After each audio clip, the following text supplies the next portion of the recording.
Hello, my dear friends. This is Rabbi Aharon Dobinsky coming to you today from the holy city of Yerushalayim in the beautiful state of Israel. Shavua Tov, everybody. This week's parsha dealt with something that's very interesting because it deals with something that makes civilization actually civilized. It talks immediately about vows. I promise I'm going to do this. I promise I'm not going to do that. I promise the other thing. The interesting thing about this is the fact that vows play a very important part in our life, in keeping, again, our civilized society civilized. There are so many things that are going on, we cannot control them all. We cannot control everything that comes before us every day. We cannot control all the things we hear from other areas. We cannot control them. However, the thing we need to remember is a vow takes away one of those things that we can't control. Because a vow means you decide you're not going to do something or you are going to do something. And for example, there are vows that we make that are absolutely explicit vows. I vow I'm not going to eat chocolate for the next 30 days. That's an explicit vow. There are implicit vows also. Part of being in society is being inundated literally with implicit vows.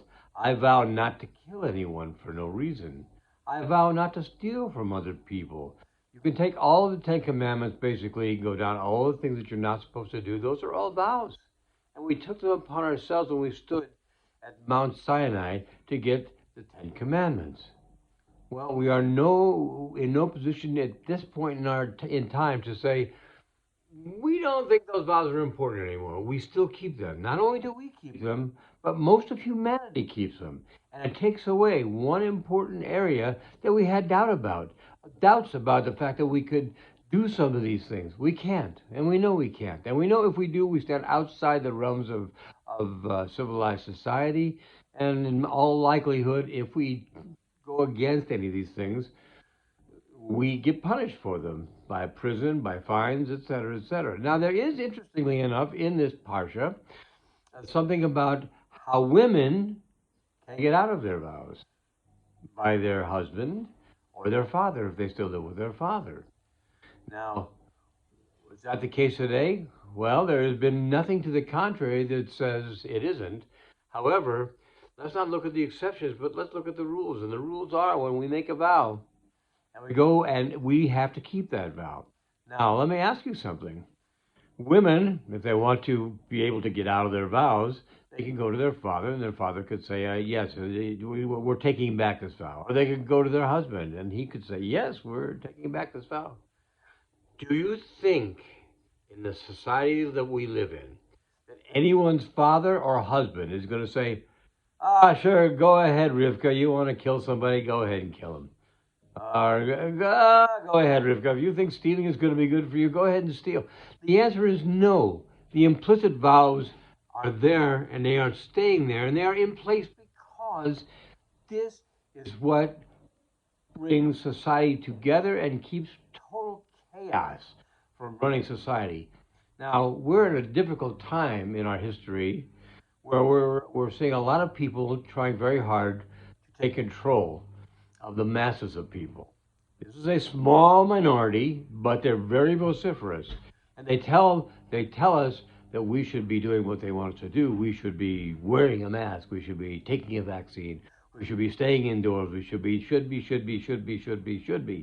You know, we should be teaching critical race theory in schools. We should be teaching small children about how to pick their gender when they can't even figure out how to pick their shirt to wear tomorrow. We know these are difficult times. Now, our vow to bring civilization to an uncivilized world is in place still. It hasn't changed. And that doesn't matter if you're a man or a woman. It's still there. The implicit vows that we take to keep this society civilized are there every single day. However, what we do not always do, and something that we may need to reconsider, is we don't always take action on them. We say, yo, that's wrong. It's wrong to teach children about bad things. It's wrong to teach kids about things like this. It's wrong to kill babies in abortions. It's wrong, it's wrong, it's wrong. But do we do anything about it? Do we do anything about it? The answer is, if we do not, we are as in big of an infraction as if we didn't keep the vows. We need to stand up and say, no, this is not part of a society that is civilized. This is absolutely, positively wrong. Killing a baby before it is born is wrong.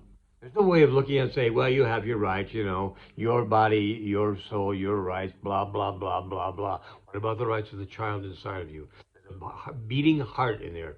Most people will tell you that they agree that a beating heart is a sign of life. A stopped heart is a sign of death. Therefore, if the heart is beating, there's a child, and he has no say in what's going on. And to think about the fact that in the years since Roe v. Wade was passed, over 60 million children have been aborted, have been killed, for no other reason than the fact that their mother didn't want to be bothered with it. Now, another thing that needs to be considered on these is, yes, if you're the kind of person you don't want to have children, that's fine. You don't want to have children, that's fine. There are many, many, many different ways of preventing it before it happens. It just takes a little bit of forethought. It takes just being a little bit unselfish to understand that if you get pregnant, you affect another life. This is just one example of what goes on out there. The same people who are pushing this forward are pushing forward the fact that they want you to do things that are not necessarily for your good health, yet they tell you they're for your good health. They're not necessarily for what needs to be done, but they tell you this is what needs to be done. Why do they do it? I'll give you one word: control. If they can control you, they're more than happy to do anything that takes to keep you under their thumbs, to keep you within their control. Because if they lose control, they don't get what they want. And you know what happens when they don't get what they want. Riots break out, problems happen, statues get pulled down off of pedestals all over the United States. Now, you may be for some of these things, you may be against some of these things, but remember, it's not all about you, it's not all about me, it's about society in general. What is good for society for it to grow? One of the things that is good for society to grow is respect.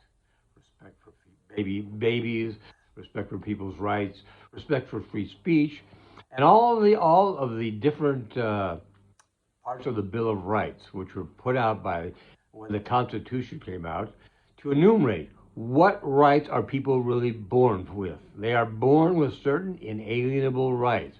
One of these is the right to free speech, to gather free, to have guns, to have weapons, however you want to put it. These are things that are inalienable rights, and people are born with them. Abortion, by the way, was not in that list, but that's another matter for another time. And how you feel on that is your business, not mine. But like I say, this is something we have to look at very seriously, because it's just one of many things for which people are trying to control us, and we have to do something about it. We can take a vow. We can say, I'm not eating chocolate for 30 days. That's a vow. That's an explicit vow. We can also take a vow that is an implicit vow. I'm not going to kill anybody because it'd be wrong. I'm not going to steal from people because it would be wrong. I'm not going to rape anybody because it would be wrong. The list goes on and on and on. However, if we stand by idly and do nothing while these things happen, we are in effect breaking the vow, the implicit vow that we took to be a member of this society. So something we need to look at every day of our lives is, are we doing our part? Everyone asks me, when is Mashiach coming? And my question is always the same. What are you doing to bring Mashiach? What do you mean, what am I doing? Mashiach is the final redemption. Each one of us has our own personal redemptions. We have to clear up our lives. We come here to change things. We come here because we are looking to take care of things. Everybody comes to this world with a tikkun, or several tikkunim. There may be different things that we need to change. That's why we are here. We are not just an innocent bystander. We are here to change things. The things that we change are up to us. We need to pick our battles. But the fact of the matter is, we have work to do here. The work exists every day, and if we ignore it and just let it go by, we're no better in many cases than the people that perpetrate these wrongs. So let's start taking a look around us and see what things need to be changed, see what things need to be fixed, and let's fix them. Let's do our own personal tikkun, help the people in our home do their personal tikkun, the people in our neighborhood do theirs, After a while, you won't even ask, when is Mashiach coming? Mashiach will be there because we have created the proper environment for him. So, my friends, have a great week ahead. Be well. God bless you all. And take a look around you and see what it is we need to be doing for our things to make them better for the world that we live in for now, for our children, and for our children's children. Be well. God bless. All the best.